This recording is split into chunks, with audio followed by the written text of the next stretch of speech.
Who's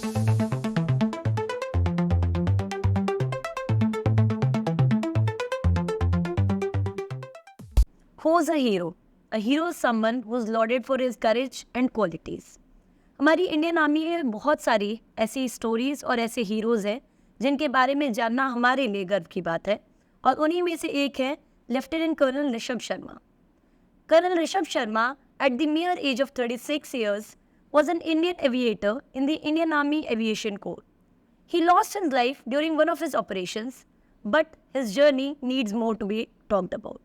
आज हमारे साथ हैं कर्नल ऋषभ शर्मा की लाइफ की एक और अनसंग और वेरी इंपॉर्टेंट हीरो, जो हमें उनकी लाइफ से परिचित कराएंगे और अपने जीवन के और उस घटना के बारे में कुछ और बताएंगे.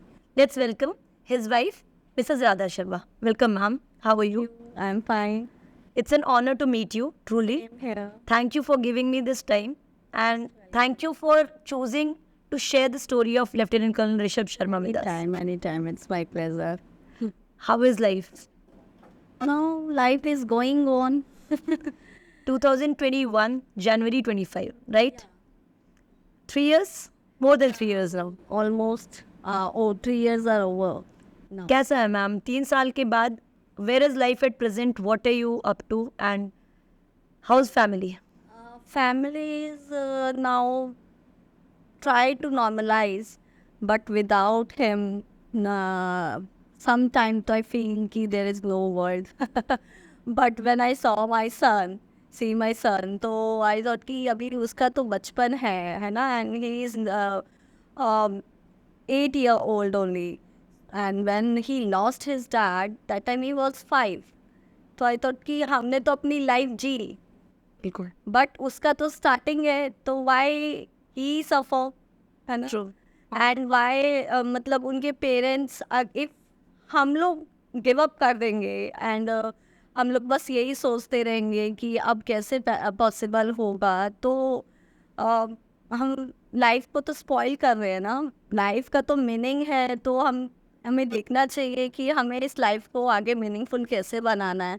एंड आई फील कि ये जो इंसिडेंट मेरी लाइफ में हुआ या हमारी फैमिली के साथ हुआ, आई फील कि हमारे लिए चैलेंज है ना. अभी तक हमने सब टाइम बहुत अच्छा देखा, तो आई फील कि हमें कुछ करना होगा, हमारा भी कोई रोल प्ले होगा. जैसे मेरे हस्बैंड ने नेशन के लिए प्ले किया, वैसे मुझे भी कुछ करना होगा. इसलिए मुझे ये लाइफ देखनी मिली, तो मैं उसको इस तरीके से इस पॉजिटिव वे में लेती हूँ कि मेरी लास्ट ब्रीथ तक वो लॉस तो मैं फुलफिल नहीं कर पाऊँगी, बट आई नेवर फील कि वो मेरे साथ नहीं है. आई फील कि वो अगर मैं कुछ कर पा रही हूँ, मैं कुछ बोल पा रही हूँ, तो वो हर टाइम मेरे साथ है. एंड व्हेन आई मतलब रियलाइज ना, when people came and said कि ऐसा हो गया, बड़ा अनफॉर्चुनेट हुआ, बड़ा बुरा हुआ, आई डोंट नो व्हाई. हो सकता है ये मेरे व्यू है, उनकी अपनी परसेप्शन है, but I feel very bad कि भाई तुम हमें बेचारा क्यों समझ रहे हो. वाई, राइट, है ना. जो उन्होंने किया या जो भगवान ने उनसे कराया, उनका रोल प्ले, वो हर कोई तो नहीं कर सकता. बिल्कुल. और उसका जो लॉस हम सहेंगे, लेकिन उसके बाद भी वो जो हमें सिखा के गए हैं कॉन्फिडेंस या सेक्रीफाइस, है ना, वो हर कोई तो नहीं सिखा सकता.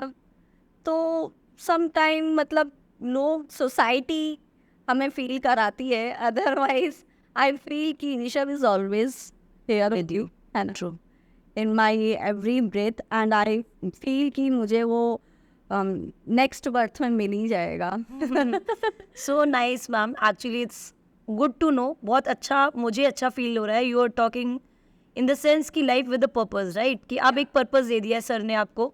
फिजिकल प्रेजेंस से ऊपर, in spirits and in kind he is there. I never feel कि मैं कुछ करूँगी प्रैक्टिकली, फिजिकली, मेरा भी कोई रोल होगा इस वर्ल्ड में. बिकॉज मैंने अपना ना सारा यूनिवर्स सिर्फ ऋषभ में देखा. मैंने व्हेन आई गॉट मैरिड ना, I did my MCA, but I drop my MCA. I feel कि अगर शादी हो रही है तो मेरा टाइम उसका टाइम है ना. करियर, अगर करियर बनाते बनाते भी मेरा टाइम, अगर हम लोगों का अगर रिलेशन टाइम नहीं रहा, तो फिर शादी का मतलब क्या है जी. तो आई डोंट नो, बट मेरी कभी प्रायोरिटी थी नहीं जॉब करना. एंड समटाइम पीपल सेड कि भाई तुम जॉब नहीं करती हो, क्यों बेकार में घूम रहे हो हस्बैंड के साथ और करियर का टाइम है। देन फील कि सबकी प्रायोरिटी होती है, मेरा प्रायोरिटी मेरे हस्बैंड थे and I feel very fortunate, है ना। एंड वेरी प्राउडली मैं बोलती हूँ कि मैंने अपने 10 साल उसके साथ स्पेंड किए, है ना। कोई ब्रिगेडियर, कोई मेजर जनरल वाइफ मुझे मिलती हैं एंड देन सेड कि हमारा पूरे करियर का टाइम नहीं है इतना, और तुमने लेफ्टिनेंट कर्नल की जर्नी में, बिकॉज आई नेवर, मतलब मैंने उनको कभी अकेले छोड़ा ही नहीं। फील्ड पोस्टिंग में भी आई विल, मतलब we will be the same place. It was God's plan to keep you guys together. या कि नाउ आई रियलाइज कि ये टाइम इसलिए था, it's very short. Bond strong करने के लिए था। Yeah. It was meant to be very nicely. Ma'am, आपने शादी की बात करी तो मैं थोड़ा सा आपको बैक ट्रैक करवाऊंगी। आपकी फर्स्ट मीटिंग कैसी थी सर के साथ? Do you remember it clearly? हाँ या अरेंज मैरिज था, लव मैरिज थी? अरेंज अरेंज था। तो कैसे? Purely arrange marriage. ओके, तो Because in my family, I belong to a joint family, extended joint family. In my family, around 100 people are there. Oh. My fathers are 6 brothers. Big And, family. yeah, I am the elder sister in Okay. my family. Okay. And I am the one, I am the only girl जो घर से बाहर निकली independently. My father feel कि now in this generation हमें लड़की को depend नहीं करता है। And my family is totally businessman family. No one is there. Any service class वाली मेंटालिटी नहीं रही है। गवर्नमेंट बिल्कुल है। या सो आई नेवर फील, पहली बात तो ना कभी दिमाग में थॉट ही नहीं रहा कि मतलब कैसे होगी शादी, कौन लड़का होगा। जैसे मैं अपनी फ्रेंड्स से भी सुनती थी, या मैं रेयरली मूवी देखते थे, बिकॉज ऑप्शन ही नहीं था हमारे पास कि बड़ों के साथ पिक्चर देखने का, ऐसा हमारे एक्सपोजर नहीं मिला। तो कभी ऐसे नहीं हुआ कि हीरोइज्म आया दिमाग में कि आए हमारा राजकुमार ऐसा होगा या वैसा होगा। बस चले जा रहे हैं अपनी धुन में, ना एजुकेशन ले रहे हैं, हंस रहे हैं, बोल रहे हैं, खेल रहे हैं, बस वही उसी में। That time when I did my MCA, तो मैंने अपने फादर को बड़ा क्लियरली बोला था कि मैं इस कोर्स को तब करूँगी अगर आप मेरे को बीच में डिस्टर्ब नहीं करोगे, because it's very expensive course also. तो माई फादर प्रॉमिस्ड मी कि ठीक है, यू कैन गो अहेड। तो मैंने कहा ठीक, हम लोगों ने एनरोल किया MCA में, and that time I am in 4th or 5th semester in my MCA. So suddenly ये जो माई हस्बैंड्स मैटरनल अंकल एंड मेरे फादर के वो बिजनेस पार्टनर थे। तो वो ऐसे ही कैजुअली मेरे फादर को बोलते हैं कि ऐसे ऐसे है एक लड़का, वो आर्मी में है और पायलट है। तो ये पायलट वर्ड ना मेरे फादर को हिट किया। ओके। एंड उन्होंने बोला कि ऐसे ऐसे उनकी पूरी फैमिली बहुत एजुकेटेड है, because my mother in law, father in law, sister in law, everybody is very, मतलब highly educated. Highly educated, exactly.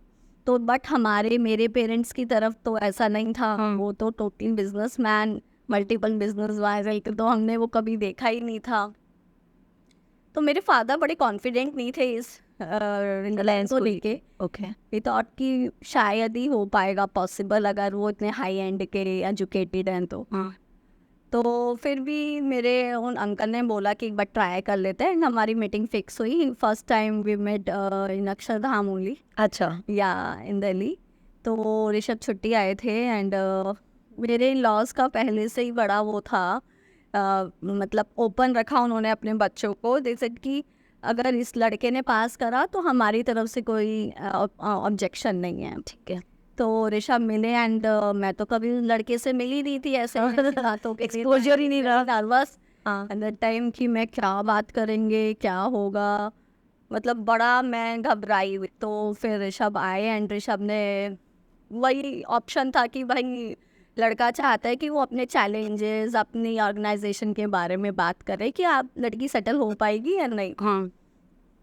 अब ऋषभ बताए जा रहे हैं मेरे को कि आर्मी के चैलेंजेस ये हैं, तुम्हें इंडिपेंडेंटली सर्वाइव करना होगा।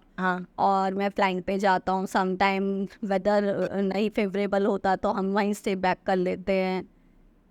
तो सीरियसली बताऊं तो मैं उनकी बात पे ध्यान ही नहीं दे रही थी, क्योंकि I am not ready to get married. हाँ ओके ओके, आपके दिमाग में इसराइल लड़का बोलने से फॉर्मेलिटी के लिए मिल लेती है एक बार, वो अलग है। पापा का मन ना टूटे। अच्छा तो मैंने, लेकिन ये भी नहीं कर सकती कि नो बोल दूं, आउटराइटली मना भी I will comfortable, I will manage, ऐसे यस यस करती चली गई।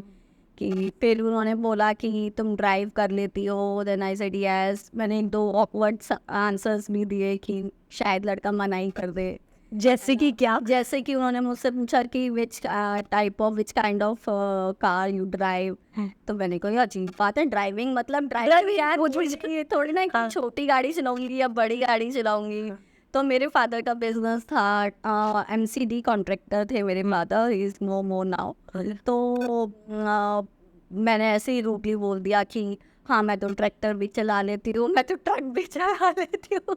देन आई थॉट कि आर्मी ऑफिसर तो बहुत सीरियस होते हैं, बड़े सेंटी होते हैं, मतलब मेरे उसमें यही इमेज थी कि हर आर्मी ऑफिसर ऐसा होता है। एक तो बिजनेस क्लास, आपने सर्विस क्लास बहुत कम देखेंगे, और सर्विस क्लास में भी आप इंडियन आर्मी की बात करो, एकदम डिसेंट एंड डिसिप्लिन, तो वो बहुत ही अलग और बिल्कुल next level definitely it's a different world for cultural change, बिल्कुल। एग्जैक्टली। हाँ तो देन आई थॉट कि पता नहीं यार, मेरे को तो मेरा जॉली नेचर है, मेरे को तो सबसे बहुत हंसी मजाक करना पसंद, कैसे होगा मैनेज, तो मेरे अंदर वो फियर भी था। हाँ फिर वो आगे बोलते गए, मैं यस यस यस यस करती गई, मैंने कोई इंटरेस्ट नहीं दिखाया। देन आई सेड कि हो सकता है मना ही कर दे लड़का, बिकॉज उन्होंने तब यस नहीं बोला था, दे सेड कि हम 2-3 दिन में आपको रिप्लाई करेंगे। तो फिर 2-3 दिन बाद मेरे फादर थोड़ा डिसअपॉइंट हुए, बिकॉज हमारी फैमिली में क्या है ना, इंस्टेंट डिसीजन लिए जाते हैं। जैसे कि भाई लड़की है, अगर अच्छी है तो मना नहीं करना, वहीं के वहीं आंसर देना है। फिर भी मेरे फादर की एक्सपेक्टेशन हो गई कि लड़का अच्छा है, फैमिली अच्छी है, तो मैंने तो वहीं ड्रॉप कर दिया कि शायद आएगा ही नहीं अब रिप्लाई। और मैंने तो ढंग से ऋषभ को देखा भी नहीं था, सही बताऊं तो। अच्छा, तो आपने ज्यादा ध्यान नहीं दिया? करनी नहीं है शादी ना। Okay okay okay. Then after 2 days of meeting, suddenly मेरे फादर आते हैं बड़े खुश होते हुए कि वहाँ से हाँ हो गई है और लड़का छुट्टी में आया हुआ है, अभी एंगेजमेंट होगी। हाँ। ओह शिट मेरे को तो टाइम ही नहीं मिला, my courtship is only 30 days, hardly 30 days। फिर बस मेरे फादर बोले कि ऐसे ऐसे है एंड लड़के को छुट्टी नहीं है पूरे साल, और ऐसे ऐसे इतनी जल्दी जल्दी शादी करनी पड़ेगी। मेरे फर्स्ट कजन की शादी भी थी जबकि उसी मंथ में ना, तो मैनेज हुआ एंड बस हमारी शादी गॉट एंगेज्ड। नाइस, दैट्स काफी आपका, मतलब मुझे लगता है आपने अपने आप को बड़ा स्टेप बैक किया, ऑब्जर्वेटरी मोड में ज्यादा थे आप। I asked my husband also after 2-3 years कि तुम्हें नहीं लगा कि मैंने तुमसे ऐसी ही बात करी कैजुअली, और कैसे मतलब तुमने हाँ क्यों करी है? एटीट्यूड को बर्दाश्त किया। तो he said कि मुझे पता था तुम कहाँ गेम खेल रही हो। मैं आर्मी ऑफिसर हूँ, मैं सारी साइकोलॉजी समझता हूँ। हाँ ऑब्जर्व, और सम टाइम ना आई नेवर रियलाइज, मेरे से दो बंदा आगे से कोई प्यार से बात कर लेता है, फिर बड़ा अच्छा भाई बड़ा अच्छा, हाँ। बट दे मतलब वो मुझे हमेशा अवेयर कर देते कि इनसे बच के रहना। Actually ma'am I think partnership में ना, this is the beauty of husband and wife relationship, और मुझे लगता है वो जो कॉन्ट्रास्ट ऑफ रिलेशनशिप है वो ऐसी आती है कि एक को तेज होना और एक को दूसरे के लिए भी वॉच आउट करना, being very aware, being reading people. बात हो गई उसकी, you guys got married when? On the 8th March 2011. 2011। अच्छा, सो 2011 में शादी हुई। Where was he posted back then? Is posted in Pathankot only. अच्छा, तो आपने पठानकोट से ज्वाइन किया उनके साथ? Yeah. You went there? We went there after 10 days only. Okay तो अर्ली लाइफ आपकी, मैरिड लाइफ काफ़ी अच्छी रही है, टच वुड। लर्निंग, बड़ी लर्निंग थी, बट मेरा हमेशा से नेचर था कि पहले ऑब्जर्व करो, लर्न करो, एंड लर्निंग का स्किल्स तो टिल माय करियर और माय हस्बैंड्स, मतलब हम लोगों का जो भी था टाइम रहा हमारा आर्मी में, मैंने तब तक लर्निंग की अपने सीनियर से, है ना। तो मुझे नहीं लगता कि लर्निंग का कभी टाइम एंड होता है, कभी भी नहीं, है ना। तो बहुत डिफरेंट वर्ल्ड था मेरे लिए आर्मी में जाना। अब मैंने वो कभी मॉल्स ही नहीं देखी थी, वो डेकोरम, वो रिलेटिव नहीं था मेरा आर्मी में, and the people are very serious and बड़े डिसिप्लिन्ड, बड़े ऑर्गेनाइज्ड। तो इनिशियली तो छोटी मोटी गलतियां भी हुई, जैसे कभी मैं प्लेट जल्दी क्लोज कर देती happens to the best of us, I think सबके साथ होता है ये वाली चीज। तो प्लेट जल्दी क्लोज कर दिया, कभी रैंक ना बोल के आप सर बोलने लग जाते हो, बिकॉज एंड आदत सी ही वो हमारे कमांडिंग ऑफिसर थे, वो मुझे विश करते थे तो मैं भी ना खड़े हो जाती खड़े होना, क्योंकि हमें सिखाया वो जाता है कि कि बड़े हैं, सीनियर है, एल्डर है तो खड़े हो जाए। And every time it is told कि मैम आप बैठे रहो, वो सीनियर आएगा सर भी रिप्रेजेंट करते एग्जैक्टली। तो ये तो has happened to all of us. Different था। एंड बड़ा वार्म, बड़ा मतलब टचिंग मेरा वेलकम भी हुआ जब मैं वहाँ गई। ट्रैक्टर ट्रॉली में बैठा के मेरा जलूस निकाला गया टेंट में, एंड ऋषभ को पूरा मिक्स करके ड्रिंक पिला दी। Then he lost, arrange marriage थी। ही आस्क्ड मी कि who are you, then I saw कि यार ये तो अरेंज मैरिज भी है, और ऐसे वो जगह पे आके पूछ रहा है कि देखो मैं कहाँ जाऊँगी अब। फिर आपने जवाब दिया होगा ढंग से जब वो सोबर बन गए। मेरे को तो ये बताया गया था ये ड्रिंक नहीं करता। वो तो खैर पन्ने खुलते रहते हैं, बट ये तो सोशल वो होता है यहाँ का बॉन्डिंग एक्सरसाइज ऑफ सॉर्ट्स। तो ma'am when you guys were together, आपने फर्स्ट होम पठानकोट में सेट किया, मूव किया, जब आप सर को जान रहे होंगे, because as much as we know his story, he was a dynamic officer. पहले आर्टिलरी में इंडक्ट हुए थे, उसके बाद एविएशन में गए। एविएशन में भी when he passed away, he was teaching aviation to his juniors also. He was a supervisor pilot. He flew a ANHWSI. exactly कि हमारा एडवांस हेलीकॉप्टर है, वेपन सिस्टम इंटीग्रेटेड हेलीकॉप्टर है। तो वो मतलब जितने भी एडवांस टेक्नोलॉजीज पे सुपीरियर लोगों को he posted. exactly. I think Rudra was inducted back then only, near about that 2020. Raising से मेरे हस्बैंड तो of course he was the most responsible, if we can say. 2-3 raising उन्होंने की helicopter ALSWSI की, and मैं बहुत confident थी because when my husband flew a Cheetah Chetak and I heard कि भाई ये 50 years ओल्ड हैं एंड सिंगल इंजन हेलीकॉप्टर है, दैट टाइम आई फील कि 1-2 times कि भाई हो सकता है रिस्क है। बट जैसे ही इसका इसमें स्विच हुआ ALSWSI में, मेरे को बड़ी खुशी हुई कि चलो आप सेफ हो गए। Sense of pride भी आया होगा to be chosen amongst the very prestigious few. He was one of the earliest ones who did it, right? He is a very good in academic also, na? He always topped his all the courses. मतलब पढ़ने का बहुत ज्यादा शौक था। अच्छा हमेशा ही पढ़ते रहना। मैं इरिटेट हो जाती थी ना कि यार अभी तो शादी हुई है, इसकी किताबें ही नहीं खत्म होती।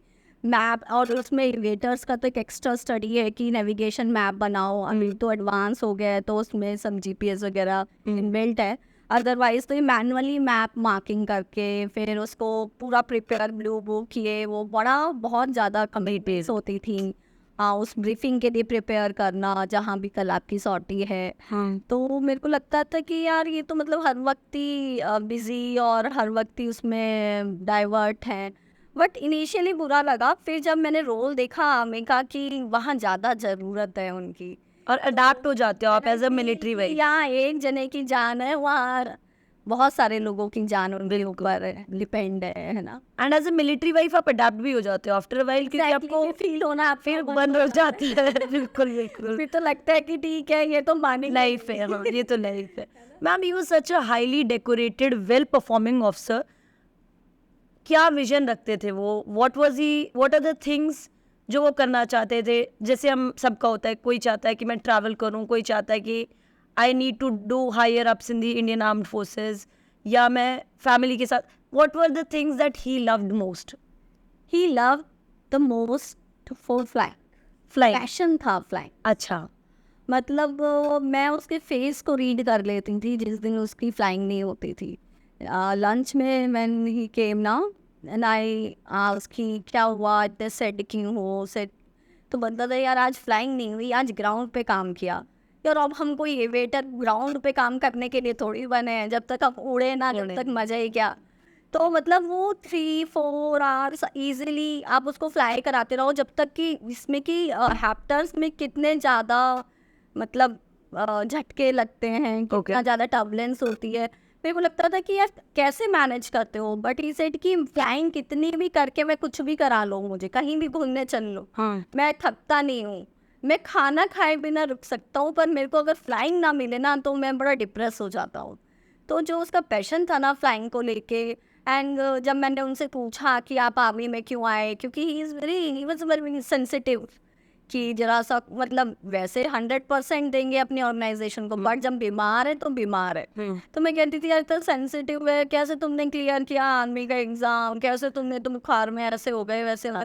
देन इज कि यार मेरा ना बचपन से ही मैं ना स्काई की तरफ देखता था, और मैं फ्लाई करते हुए देख के ना एरोप्लेन्स को, उनको लगता था कि मैं भी एक दिन उड़ाऊँ। राइट। तो लेकिन तब बहुत एक्सपेंसिव होता था ये कोर्सेज भी, है ना।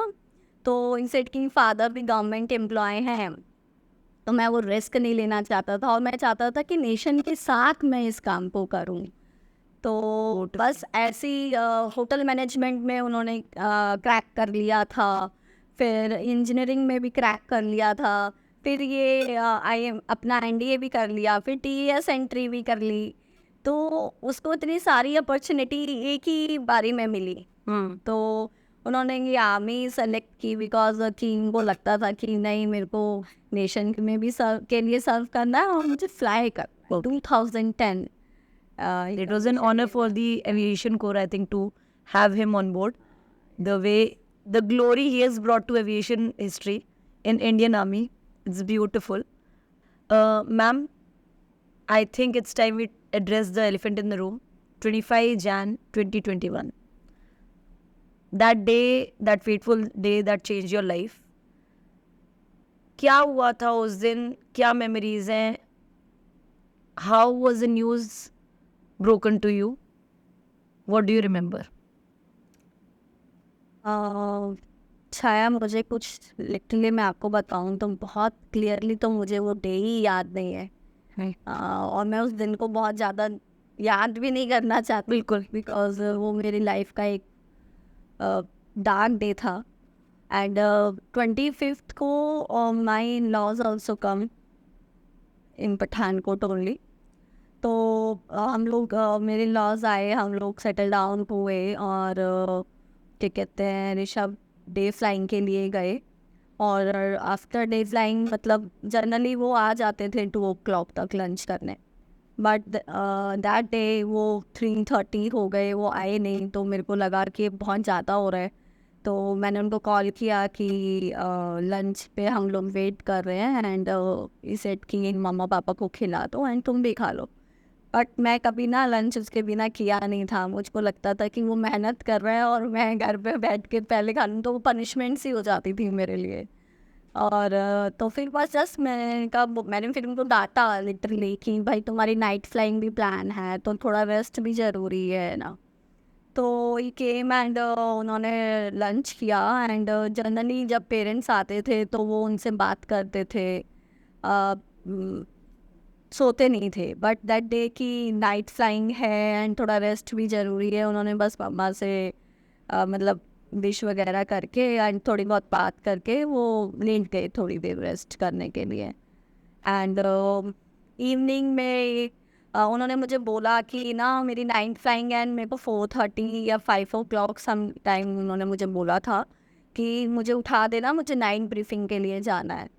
एंड मैं सो भी नहीं रही थी, बट पता नहीं मुझे लगता है कि पता नहीं क्या चल रहा था। मैंने उन्हें उठाया नहीं ये सोच के ना कि अरे अभी तो सोया था कि अभी इतनी जल्दी उठा दो, कोई बात नहीं, इसको तो जल्दी जाने की लगी रहती है। मतलब उतने ज़्यादा पंचुअल थे, वैसे तो सारे ही ऑफिसर्स बहुत पंचुअल होते हैं आर्मी में, बट इज़ ऑलवेज प्रेफर कि मतलब ना अगर 4 o'clock का टाइम है मैं 3:30 या 3:45 वहाँ होना चाहिए। जूनियर्स भी मुझे कंप्लेन करते थे कि मैम प्लीज़ सर को रोका करो, हमें अच्छा नहीं लगता, सर हमसे पहले वहाँ पे आ जाते हैं। तो राइट, तो मैं कहती थी मैं तो नहीं रोक पाती। फिर अब टाइम हुआ, मतलब ऑलमोस्ट 5-10 मिनट्स बचे थे। फिर मुझे लगा कि अब मैंने नहीं उठाया तो मेरे को डांट पड़ेगी। And sleeping very sound sleep वो सो रहा था, तो मुझे ये भी लग रहा था कि थके हुए हैं। फिर मैंने उनको उठाया एंड वो बड़े हड़बड़ाते हुए उठे, एंड वो बोलते हैं मेरे को डांटा उन्होंने कि मैंने तुमको कहा था नाइट फ्लाइंग है और तुमने मुझे उठाया नहीं, ये वो करके। मैंने बोला ठीक है, ओके ओके, तो अभी कौन सा टाइम हो गया, तो फटाफट से जाने लगे। तो मैं कभी भी उनको ना मतलब टोकती नहीं थी चीज़ों के लिए। दैट डे आई सेड कि कल 26 जनवरी है, छुट्टी है, ये नाइट फ्लाइंग है, थोड़ी देर की सॉटी है, तुम्हारी जगह कोई और भी ले सकता है, तुम्हें ही क्यों जाना है ना। एंड स्किप कर दो, तुम तो फ्लाइट कमांडर हो, तुम्हारे पास सारी मतलब कंट्रोल्स हैं, तुम ही फ्लाइंग प्लान करते हो, तो इतना तो तुम मैनेज कर ही सकते हो, और बैठ के बातें करेंगे पेरेंट्स के साथ ये ना। तो ये ना लिटरली उसने अपनी पिछाई करके बोला, वाह क्या क्वेश्चन, क्या वो दिया है तुमने, एक्सक्यूज दिया है ना जाने का, कि मतलब पेरेंट्स आए हैं इसलिए हम फ्लाइंग पे नहीं जाएंगे, है ना, अभी कुछ इमरजेंसी आ जाए तो भी तो मुझे जाना पड़ेगा ना, तो ऐसे एक्सक्यूजेस के लिए मैं नहीं रुक सकता। तो फिर मैंने ज़्यादा बोला भी नहीं कि फिर अब इससे ज़्यादा क्या ही बोला। तो ही लिव्ड एंड अराउंड 7:30 के करीब ये हो चुका था। तो मुझे ना उसकी फ्लाइंग की, जब वो फ्लाइंग करते थे, सर्किंग लेते थे कैंट के ऊपर, मुझे ये पता होता था कि वो उड़ रहे हैं, तो मैं पहचान भी जाती थी कि अब लैंड कर रहे हैं। ओके। तो मैं घर के अंदर से बैठ के बात करते करते बता देती थी। तो माई मदर इन लॉ एंड मैं बैठे हुए थे, तो मैंने उनको बोला कि मम्मा देखो फ्लाइंग बंद हो गई है, और ये ऑफिस में जाएगा और आज के पूरे पेंडिंग काम निपटाएंगे, ये नहीं कि अपना घर आ जाए, कौन चेक करने वाला है बे, मैंने कल छुट्टी है, मंडे को कर लें, मतलब नेक्स्ट डे कर लें वर्किंग डे में।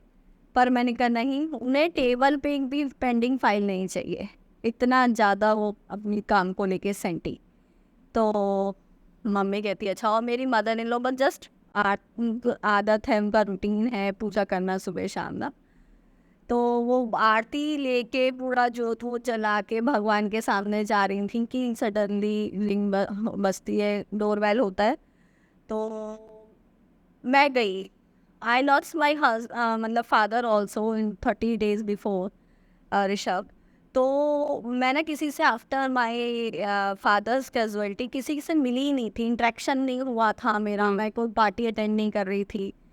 तो सडनली डोरबेल बजी एंड मेरी मतलब ऋषभ के ही कोर्स में दूसरी फ्लाइट के flight commander's wife and some senior ladies are there.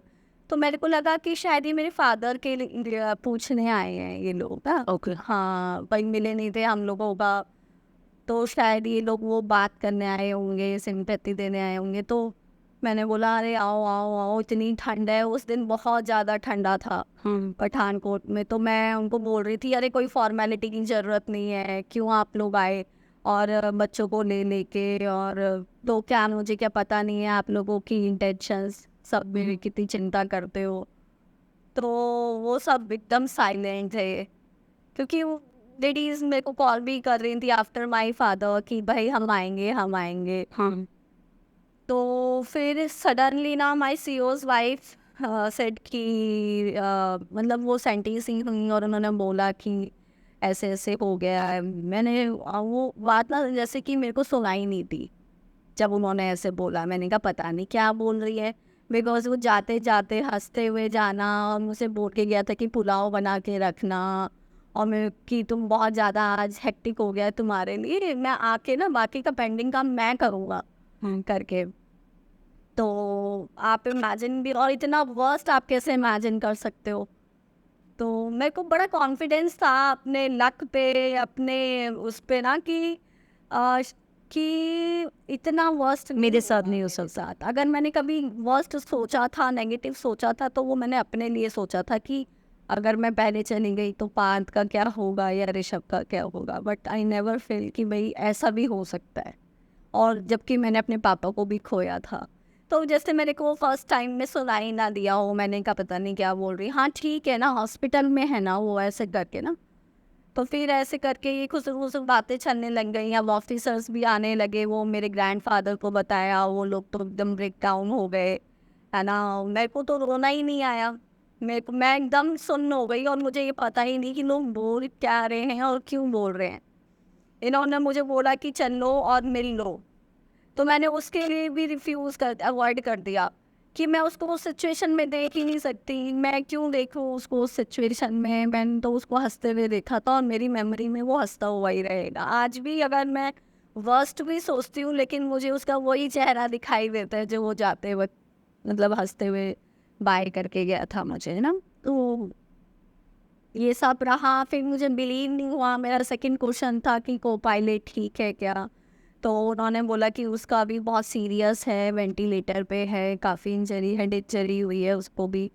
तो फिर बस दैट्स इट, इतना ही था हम लोगों का। एंड नेक्स्ट डे हम लोग फिर एयरफोर्स की उससे एप्टर से हम लोगों को लाया गया दिल्ली, और 26 जनवरी थी और किसान आंदोलन भी चल रहा था, तो रोड्स आर ब्लॉक्ड। एंड फिर उसके सारे कोर्स मेट्स जितने भी पोस्टेड थे वो सब हमें रिसीव करने के लिए यहाँ पे खड़े थे। तो मुझे तो समझ ही नहीं आ रहा था कि चल क्या रहा है और क्या इसके आफ्टर इफेक्ट होने वाले हैं, या फिर अब लाइफ कैसी होने वाली है। प्रोसेस ही नहीं कर पा रही थी मैं उसमें। तो वहीं स्टॉप हो गई थी। मुझे बस वही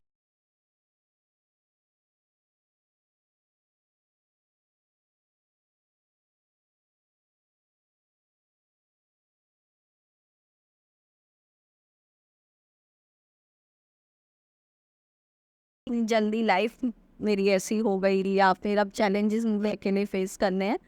बट मुझे इस बात का प्राउड भी है और प्राइड भी है कि हर किसी को अपने हिसाब से लाइफ एंड करने की और जीने का मौका नहीं मिलता। उसने इतनी कम एज में वो सब पाया जो वो चाहते थे। मैम आपका बेटा कितना बड़ा था उस time? My son was 5 year old that time. उसे कुछ समझ में आया था? था पार्थ एक्चुअली वो ना थोड़ा मदर मतलब ममाज बॉय है, तो हम लोगों का पहले भी ऐसे ही चलता रहता था कि भाई कभी कोर्स पे गए हैं, कभी फ्लाइंग पे गए हैं, तो मैंने इंडिपेंडेंटली उसको मैनेज किया। लेकिन जब ऐसा हुआ तो मैं तो रोई ही नहीं, तो उसको रियलाइज़ ही नहीं हुआ कि भाई मम्मा तो रो नहीं रही है। हाँ, ये ज़रूर बोल रहा था कि मम्मा हमारे घर के सामने बहुत सारी जिप्सियाँ लगी हुई हैं, या ये क्यों। तो मैंने ऐसे बोला कि पापा फ्लाइंग के लिए गए हैं और उनको मिशन के लिए सेलेक्ट किया गया है, एंड वो सब हमको उनके प्राउड मोमेंट्स के लिए विशेस देने आए हैं। ऐसे ऐसे करके मैंने जो मेरे दिमाग में उस टाइम आया, जो मैं सोचती थी कि ऋषभ चाहता है, बस मैं वो उस लड़के को वो बोलती चली गई। एंड वो भी आंख बंद करके बिलीव करता चला गया। मुझे लगता है कि पता नहीं इतने इनोसेंट कैसे हो सकते हैं कि अगर मैंने आज भी अपने बेटे को बोला ना कि यहाँ बैठ जा, तो वहीं बैठ जा। वरना जैसे आज की जनरेशन हो रही है कि क्वेश्चंस है ना एक्सप्लोर करना है, ऐसा नहीं है कि वो बेवकूफ़ है, मतलब बहुत स्मार्ट, ज़्यादा समझदार है मैम शायद। बट उसको पता है कि मम्मी को अगर वो मेरी आंखों में आंसू देखते हैं ना तो भागा भागा आता है कि क्या हुआ, क्या हुआ, कैसे हुआ, क्या हुआ। तो बिल्कुल परेशान देख ही नहीं सकता। And मैं अब उसको ना ऋषभ को उसमें फील करती हूँ कि उनकी जो बातें हैं और उनका जो ऑब्जर्व करने का तरीका है, बिल्कुल जो जोक मारने का तरीका था, वो बिल्कुल पार्थ का सेम है अपने पापा जैसा। तो अभी भी वो यही फील करता है कि उसके फादर बेस्ट हैं। मैं उसको यही प्राउड मोमेंट्स दिलाती रहती हूँ कि हर किसी के पापा पायलट नहीं बन सकते, हर किसी के पापा फौजी नहीं होते, है ना। और वो इतने बड़े काम के लिए और लेजेंड्स कभी नहीं जाते वर्ड से, है ना। और वो ना सारे सॉन्ग्स भी ऐसे ही सुनता है, legends never die, where are you, और जैसे फ्रीडम फाइटर्स को बड़ा एक्सप्लोर करता है, उनकी कहानियाँ पढ़ता है। तो मुझे लगता है कि वो सब वही मैनेज कर रहा है कि He's going on the same track as वरना ये एक्सेस बच्चे पकड़ते ही नहीं। कहाँ पकड़ते हैं एग्जैक्टली। उनको होता है कि सिर्फ कार्टून्स देखना एंड ऑल। मतलब मैं खुद बड़ा समटाइम फील वेरी एम्बैरस कि वो जब मेरे को डेट के साथ उनकी बर्थ और वो सब बताता है ना, सारे महाराणाओं की, या उन्होंने कहाँ फाइट की, कैसे उनकी 3 जनरेशन गिनवा देता है वो मुझे। तो I feel very proud also, and I feel कि ये सब वही मैनेज कर रहा है कि guiding angel is his father. Picture clear हो, वो उसको प्राउडली देखे। बिल्कुल बिल्कुल, है ना। His father is his guiding angel right now. या बिल्कुल बिल्कुल। बिल्कुल, मेरे को लगता है कि वो उसी को हम लोग के साथ ही है। अगर ऐसा ना होता तो हमारी विल पावर इतनी स्ट्रांग ना होती, है ना। बहुत बड़ा लॉस है, और एक लेडी के लिए तो मतलब लाइफ ही ख़त्म हो जाती है। हम बहुत लोगों की बहुत बातें सुननी होती हैं, बट मुझे किसी की बातों का ना कोई फ़र्क पड़ता है ना कुछ होता है। मेरे को बस ये लगता है जो मेरे पापा ने सिखाया, जो मुझे ऋषभ ने सिखाया, बस उस पे चलते रहो बात पे। You're so positive, ma'am. You're so positive. हाँ, तो लाइफ तो ख़त्म होगी नहीं, उसने अपनी रिस्पॉन्सिबिलिटी पूरी की, अब मुझे अपनी करनी है ना। तो मेरे को पेरेंट्स को भी देखना है, मुझे बेटे को भी देखना है, मुझे अपनी लाइफ में खुद भी ऐसा करना है कि जैसे वो प्राउड मोमेंट लेके गए, मैं भी तो कुछ लेके जाऊँ। हमें छोड़ने कौन आएगा। Same. हम कभी जैसे बोलते हैं व्हाट इफ्स वाली कहानी होती है कि जैसे हम बात कर रहे थे कि अगर वो शायद उस सॉटी पे नहीं गए होते जैसे आप रोक रहे थे, या मान लो आर्टिलरी में ही रुक गए होते, एविएशन में नहीं होते, ऑल्दो हर आर्म्स में रिस्क ड्यूटी रिस्पॉन्सिबिलिटी उतनी है, बट हम इंसान का नेचर होता है सोचना कि वो एक घड़ी टल गई होती। कभी आता है मैम, कभी आए ख्याल ऐसे? कभी नहीं। नहीं, आई फील वेरी प्राउड कि मतलब मेरा हस्बैंड कुछ ऐसा करता था जो हर कोई नहीं कर सकता है ना। बिल्कुल। एंड जब कैजुअलिटी होती है या टाइम खराब होता है, जब डेस्टिनी ने जो डिसाइड किया होता है वो तो कहीं भी हो जाता है ना। तो आफ्टर दिस इंसिडेंट ऑल्सो, जब मैं मेरे कमांडिंग ऑफिसर हम लोगों को पास आए, विजिट किया एंड ही सेड कि यूनिट बड़ी डिप्रेस्ड है, कोई भी फ्लाई करने के लिए रेडी नहीं है, सब बहुत डरे हुए हैं इस इंसिडेंट से, सब बड़े इमोशनल हो रखे हैं। मैम आप यूनिट चलो, आप एक बार उन लोगों से मिलो। तो मैं गई और मैंने सबको एक ही बात बोली कि ये तो फिर हम वो वाली बात हो गई कि हम अपनी रिस्पॉन्सिबिलिटी से पीछे हट रहे हैं। कर्तव्य से पीछे हटना तो बिल्कुल। कर्म करना तो हमारा परम धर्म है, हम कैसे पीछे हो सकते हैं? अगर हम सभी बैठ जाएंगे, ग्राउंड हो जाएंगे, तो फिर वो कमिटमेंट्स कौन करेगा, है ना। ये तो वो नाकारी हुई, और ना ही वो चाहता था। मैंने ये कि उनके जूनियर से भी पूछा क्या तुम्हें लगता है कि सर ये चाहते थे कि तुम अपनी सब चीज़ें स्टॉप कर दो, तुम पढ़ो ना आगे या तुम फ्लाइंग ना करो आगे। वो उस टाइप का बंदा था कि वो इंस्ट्रक्टर नहीं थे, बस सुपरवाइजर थे मतलब अपनी लेवल पे, बट उनका सपना था कि वो इंस्ट्रक्टर बने। उनको पढ़ाने का बड़ा शौक था, उनको ये था कि जो नॉलेज मेरे पास है मैं अपने जूनियर्स को वो पास करूँ। राइट। बट वो अपॉर्चुनिटी नहीं मिली, लेकिन उसने वही रोल प्ले किया अपने जूनियर्स के लिए। मतलब हमेशा नोट्स शेयर करना, जीबी में हमेशा मेरे हस्बैंड ने टॉप किया। एक राउंड एग्ज़ाम होता है इन लोगों का, तो उसमें एग्जामिनर भी बोल देते थे कि हम नंबर कहाँ काटूँ, क्योंकि वो हर नट बोल्ट हेलीकॉप्टर का कैसे कहाँ कैसे एक एक टेक्निकल चीज़ों में घुसता था। वो कहता था जिस मशीनरी को हम उड़ा रहे हैं उसके बारे में पता होना चाहिए। ये कोई जॉय राइड नहीं है। नाउ आई फील वेरी मतलब फॉर्चुनेट कि मैं उसकी लाइफ पार्टनर हूँ, बिकॉज जो उनकी अचीवमेंट है वो ये है कि एक एक जवान जब मुझे आज भी कॉल करता है, जो हमारी फर्स्ट पोस्टिंग में साथ थे या सेकंड पोस्टिंग में साथ थे, एंड ही सेड कि सर हमारे लिए हमारे सर भगवान थे, तो मेरे को बड़ा ही अच्छा लगता है। मुझे लगता है कि यार मतलब ये अचीवमेंट है, ये उसने कमाया। कनेक्टेड, वो camaraderie ma'am, this is Connecting बिल्कुल में बहुत ब्यूटीफुल वर्ल्ड देखें, और बड़ी एटर्नल है मैम। ये कभी खत्म नहीं हो सकती। आप सर्विस में रहो, आप दुनिया में रहो। जैसे ही मैं लो फील करती हूँ ना, वैसे ही किसी एक का फोन आता है कि सर ऐसे ओ, फिर बस मैं पंप हो जाती हूँ। सो नाइस मैम, आपने सर के ऑनर में एक स्कूल भी रन कर रहे हैं, if I am not wrong. आप उस स्कूल के बारे में सबको बताएंगे? स्कूल चाहे मैं रन नहीं कर रही हूँ, वो एक पॉलिसी है कि जब बैटल कैजुअलिटी होती है तो एक स्कूल या कॉलेज या रोड उनके नाम पे रिनेम्ड की जाती है। ओके। तो मेरे हस्बैंड के नाम पे government senior secondary school renamed किया, जो कि उनके एंस्टर विलेज में है। घरोड़ा गांव है एक, जो हमारे फरीदाबाद से अराउंड 30-40 किलोमीटर्स ही है।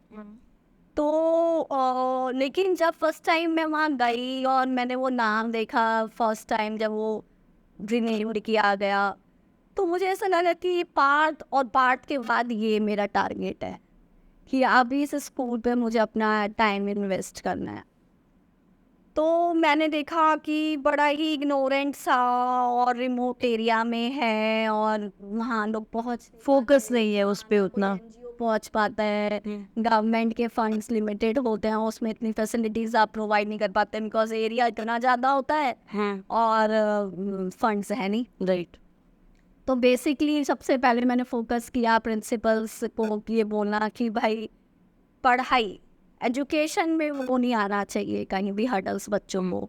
आपको कुछ भी बेसिक रिक्वायरमेंट है, मैं अपने एक्सपेंडिचर से दूंगी। मेरे पास कोई वो नहीं है, फॉर्म नहीं है, एनजीओ नहीं है, और ना मैं बनाना चाहती। बस मुझे ऐसा लगता है कि हम जब वो सब चक्करों में क्रिएट करते हैं ना, तो उसमें आप बहुत सारे लोगों के डिसीजंस के साथ चलते हो, और मेरे को पब्लिसिटी नहीं करनी थी, मुझे सिर्फ काम करना था बच्चों के लिए, है ना। ऋषभ को बहुत शौक था कि बच्चे आगे पढ़ें, बच्चे पढ़ें, तो उसने इंश्योर किया कि वो एजुकेशन पे अपना नाम ले, है ना। तो और हम जब ऋषभ थे तब भी हम लोग ये सोचते थे कि हम अपनी सैलरी का कुछ पार्ट ऐसे लोगों के साथ शेयर करें जहाँ लिटरली जरूरत कुछ चेंज ला सके। बिल्कुल। तो वो हम लोग गौशाला बहुत जाते थे, अच्छा। और ऑर्फनेज बहुत फ्रिक्वेंटली विजिट करते थे। हम अपने हर बर्थडे और वेडिंग एनिवर्सरी पे सबसे पहले ऑर्फनेज या ऐसे गौशाला जाते थे। तो हम लोगों का ये शुरू से नेचर रहा। मैंने भी अपने चाइल्डहुड से देखा अपने दादाजी दादी को करते हुए कि लाइफ में एक ही मौका मैंने भगवान ने दिमाग दिया है, उसमें भी हमने ठीक से नहीं चैनलाइज किया, तो अपने लिए तो सब जीते। तो खैर मैं किसी भी ट्रॉमा, जबकि मैं कभी पहले एक या हार्डली एक या 2 बार गई थी अपने एंस्टर विलेज ऋषभ के। फिर मैं गई, मैंने देखा, फिर मैंने उनके नाम से स्कॉलरशिप लॉन्च की वहाँ की। अच्छा। उनकी बर्थ एनिवर्सरी पे टॉप 3 10th को और 12th के बच्चों को स्कॉलरशिप देती हूँ, जस्ट बिकॉज कि बच्चे मोटिवेटेड। हाँ। एंड फिर उसके बाद धीरे धीरे मैंने उनकी जैसे डेथ एनिवर्सरी या उस पर कुछ ऐसा प्रैक्टिकल प्रोग्राम्स चलाने शुरू किए। जैसे अभी मैंने एक ये अपने एरोबेटिक और ऐसे सर को हायर किया, और फिर मैं वहाँ लेके गई उस एंस्टर विलेज में, उन्हें ट्रेनिंग दिलाई प्रॉपर जिम्नास्टिक की, राइट, है ना। फिर उसकी क्लोजिंग सेरेमनी हमने उनकी बलिदान दिवस पे रखी। और मैंने फिर उनको पैम्पर करने के लिए, बच्चे इजीली अट्रैक्ट भी नहीं करते कि ट्रैक सूट बनवाएंगे उनके नाम के, सेम ड्रेस में रहेंगे, और जो बच्चे सेलेक्ट होंगे फिर हम उनको दूसरे स्कूल के साथ भी खिलाएं, बच्चों को एक्सपोजर मिले, मोटिवेशन मिले। तो बहुत अच्छा गया, बहुत हिट प्रोग्राम था। उसमें मैंने ऋषभ के कोर्समेट्स को भी इनवाइट किया था, वो ड्रेस में पहुँचे, तो बच्चे इतने मोटिवेट हुए उस चीज़ को देख के कि हमारे स्कूल में कभी ऑफिसर ने visit, Indian army officers, exactly. और वो बच्चे पर्सनली मुझसे आके पूछ रहे कि मैम कैसे बनते हैं ये ऑफिसर। Very touching. मुझे लगा कि अगर इनमें से एक भी बच्चा सक्सेस कर जाता है तो मेरा यहाँ आना सफल, मेरा एफर्ट बिल्कुल फुलफिल हो। तो जब मैं जब गई थी, मैं फर्स्ट टाइम उस स्कूल में, तो इतना इग्नोरेंस था कि मैं जब गई ना तो बच्चे लेफ्ट राइट होके और छुपते हुए नज़र आ रहे थे। एंड बस 250 और 300 स्टूडेंट्स उस स्कूल में थे। और मतलब मेरे को भी ना कुछ मज़ा नहीं आया स्कूल जाके ना। मुझे ऐसा लगा कि यार ये तो ऐसे टाइम पास कर रहे हैं, मैं कहाँ तक इसको ठीक करूँगी, है ना। तो लेकिन मुझे था कि नहीं, मैं अपना बेस्ट दूंगी। तो मैं सारे सेलिब्रेशन वहीं करती हूँ, या कुछ कंपटीशन ऑर्गेनाइज करना, और जो भी बेसिक हो सकता है। मैंने प्रिंसिपल मैम को बोला हुआ है, देखो पूरे ऑर्गेनाइजेशन को तो मैं नहीं कर सकती, मैं खुद अभी वर्किंग नहीं हूँ, या मेरा भी एक लिमिटेड वो है। बट हाँ, जैसे उनके लिए लैब क्रिएट करना, या उनको स्पोर्ट्स का एक्सपोजर देना, वो काउंसलिंग करवानी उनकी। आज उस स्कूल में 650 स्टूडेंट्स हैं। वाओ, बच्चे वापस आ रहे हैं। अरे बहुत बढ़िया मैम। ये नाउ आई एम प्लानिंग कि on 3rd July birth anniversary है, तो मेरे को लगा कि स्कूल से बच्चे कभी बाहर नहीं निकले हैं, तो मैं उनको डिफरेंट एक्सपोजर के साथ बाहर लाना चाहती हूँ। तो हमने प्लान किया है कि 11th 12th को हम वॉर मेमोरियल और राष्ट्रपति भवन का विजिट कराएंगे, और आर्मी ऑफिसर्स की प्रेजेंस में कराएंगे। तो मैंने उनसे रिक्वेस्ट की थी कि मैं चाहती हूँ कि बच्चे आपके उसमें इस चीज़ को देखेंगे तो और प्राउडली और राइट। तो मैं चाहती थी कि जिसके नाम पे ये स्कूल है उसको आप फिजिकली जाके देखो कि उनकी लाइफ कैसी है, कैसे हैं, कि उनका नाम कहाँ लिखा है, और कितनी बड़ी बात ये जब हम सेंस ऑफ प्राइड दोबारा इवोल्व करना, एग्जैक्टली, बिल्कुल बढ़ता है। मेरा प्लान है कि हम वो करें। फिर धीरे धीरे स्कूल बहुत अच्छा ग्रो कर रहे हैं। इफ यू हैव टाइम तो आप, I would love to ma'am, I would love to, truly. आपने बोल दिया, वरना मैंने तो ऑल्सो बच्चों से, तो अब तो वो मेरे मतलब मुझे ऐसा लगता है जैसे कि इतने सारे बच्चे हो गए, अब वो ऐसे में जाती हूँ तो सब इतने प्यार से आएंगे विश करने, पैरों में लेट जाएंगे, तो मुझे ऐसा लगता है कि यार इतने एफर्ट्स और इतना प्यार, इतना प्यार, तो वो फिर और बूस्ट अप होता है और करने का मन करता आपका मोटिवेशन बन जाता है। है। को मुझे लगता है कि ये सब गॉड को और मुझसे करवाना ही है ना। तो अदरवाइज तो सभी के नाम पे कुछ ना कुछ होता है, बट Right. उसके नाम पे स्कूल हुआ तो वो लाइवली चेंज हुई। बिल्कुल बिल्कुल। तो ऐसा तो सब लोग मुझे बोलते हैं कि अरे गवर्नमेंट स्कूल है, तू अपना एफर्ट्स क्यों डालती है। मैंने कहा यार मैं क्या ही हो जाएगा, जिसने मुझे मतलब इतना इंडिपेंडेंट और मतलब किसी पे डिपेंड नहीं छोड़ा, क्या मैं उसके नाम पे उसका कुछ पार्ट इन बच्चों के बिल्कुल मेरा education पे फर्ज है, invest नहीं बिल्कुल कर सकती। बिल्कुल मैम। मैंने कहा मेरे को बड़ी लाइफ में सेटिस्फेक्शन है ना, तो पहले कभी मुझे फाइनेंस के लिए कभी किसी को देख के ऐसा लगा कि हाय मेरे पास नहीं है, तो अब तो बिल्कुल ही नहीं लगता। जी तो जो मैं करना चाहती हूँ बच्चों के लिए वो मैं करती हूँ और करती रहूँगी। Ma'am thank you so much. मेरे लिए ये कॉन्वर्सेशन होना क्या मीन करता है और मुझे क्या क्या आपसे सीखने मिला है, वो शायद मुझे लगता है if I stay in touch with you in a longer term in many years then only I would be able to put it out, because बहुत सारी चीज़ें जो भी आपकी बातों से धीरे धीरे अंदर जा रही हैं, काफ़ी कुछ सिखा रही हैं। इंटरप्ट की बस एक छोटी सी जी बिल्कुल बिल्कुल। Very soon I am planning कि अगर मैं कहीं एम्प्लॉय नहीं हो पाती, अगर मेरे को लगा कि मेरे हिसाब से मेरे को जॉब नहीं मिली है, तो मतलब मैं प्लान कर रही हूँ कि मैं एक ऐसा बिजनेस खोलूँ जिसमें मैं वीर नारीज को एम्प्लॉय करूँ। Beautiful ma'am beautiful. जो हमारे ओआरस फैमिलीज हैं जिनकी वाइफ ज़्यादा एजुकेटेड नहीं है, उनकी वजह से वो एम्प्लॉयमेंट भी नहीं उनको मिल पाती है ना। तो मेरा पर्पस है कि मैं अपने एरिया की वीर नारीज को निकाल के लेकर आऊँ। अमेजिंग। सो मेरे मोटिव्स बहुत हैं, बस पता नहीं है कभी। मैम मीन्स और चैनल तो बनता जा रहा है, sir is there, but I feel कि हाँ वो मेरे साथ है, हमेशा रहेगा। आई नेवर फील कि I lost him. No definitely. Ma'am on the closing statement एक चीज़ पूछना चाहूँगी, you lived one of the worst fears of a military wife, true. So अगर आज कोई भी लड़की है, wife, girlfriend who is watching us, who is looking to get married to a man in uniform, no doubt, undoubtedly the man are very superior. उनके जैसी thinking, उनका जैसा एक्सपोजर, वो इन्वायरमेंट आपको बाहर सिविल में मिल ही नहीं सकता, है ना। आप लग्जरी मैनेज कर सकते हो, आप सब कुछ मैनेज कर सकते हो। जो एक्सपोजर एक यूनिफॉर्म के ऑफिसर के साथ है, आपको जो सीखने को मिलता है। I R also very pampered children की यहाँ से मक्खी आ गई, यहाँ से मच्छर आ गया, है ना, कुछ वो नहीं होना चाहिए। लेकिन ऐसी ऐसी सिचुएशन आपको फेस करने को मिलती है जो आपको बहुत स्ट्रांग बना देती है। बिल्कुल you are one living example of that. आप किसी भी चीज़ से डरते नहीं हो, फियर रहता ही नहीं है आपके अंदर। एंड आप बड़ा प्राउड फील करते हो कि आप ना एक ऐसे हस्बैंड की वाइफ हो जो मतलब नेशन के लिए कुछ कर रहा है ना, बिल्कुल जिसको लोग जानते हैं। मतलब जो वैल्यू मैंने उसके जीते जी नहीं देखी, जो मैंने अनफॉर्चुनेटली उसके जाने के बाद मुझे लगता है कि वो उसको भी देखनी चाहिए थी कि उसकी क्या वैल्यू है इस वर्ल्ड को, है ना। तो अनडाउटली मतलब मेरे को तो लगता है कि फर्स्ट प्रायोरिटी होनी चाहिए मैन की। Thank you so much ma'am, genuine होते हैं जो ये समझते हैं, अंडरस्टैंडिंग हर तरीके से। बिल्कुल बिल्कुल। Thank you so much ma'am, welcome. thank you so much for sharing your beautiful story, the story of Sharma's legacy of Lieutenant Colonel Rishabh Sharma is going to live on for years, that's for sure. I am very glad कि ma'am ने आज हमारे साथ ये इतनी personal details, इतनी personal anecdotes share किए।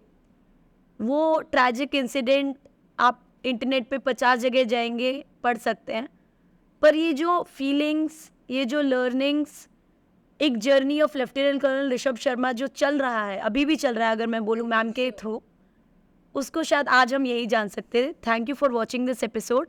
If you like the episode please do like, share and subscribe.